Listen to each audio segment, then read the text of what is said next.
கடவுள் உங்களுக்கு கொடுத்த ஆசீர்வாதத்தை உங்ககிட்ட இருந்து பிடுங்கி வேறொருத்தர்கிட்ட கொடுத்துட்டா எப்படி இருக்கும்?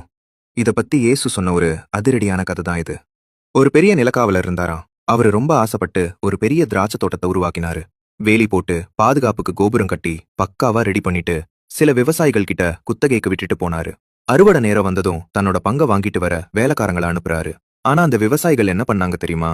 ஒருத்தரை அடிச்சு விரட்டுனாங்க, இன்னொருத்தரை கொன்னுட்டாங்க, ஒருத்தர் மேல கல்ல வீசி காயப்படுத்தினாங்க.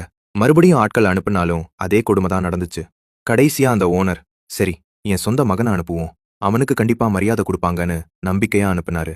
ஆனா அந்த பேராசை பிடிச்ச விவசாயிகள், வாரிசு வந்துட்டான், இவனை போட்டு தள்ளிட்டா இந்த தோட்டமே நமக்குதான்னு சொல்லி அந்த மகனை தோட்டத்துக்கு வெளியே இழுத்துட்டு போய் கொன்னுட்டாங்க. இத சொல்லி முடிச்சிட்டு இயேசு ஒரு கேள்வி கேட்டாரு. இப்போ அந்த ஓனர் வந்தா என்ன பண்ணுவாரு? மக்கள் சொன்னாங்க, அந்த கெட்டவங்களை அடிச்சிட்டு தோட்டத்தை ஒழுங்கான வேற விவசாயிகள் கிட்ட கொடுப்பாருன்னு. அப்போ இயேசு சொன்ன எச்சரிக்கை தான் இன்னைக்கும் நமக்கான மெசேஜ்.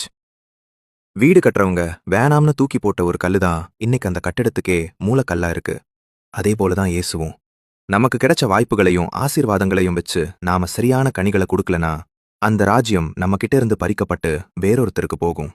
சோ நாம தகுதி உள்ளவங்களா மாறுவோம். இந்த வீடியோ உங்களுக்கு பிடிச்சிருந்தா லைக் பண்ணுங்க, உங்க கருத்துக்களை கமெண்ட்ல சொல்லுங்க.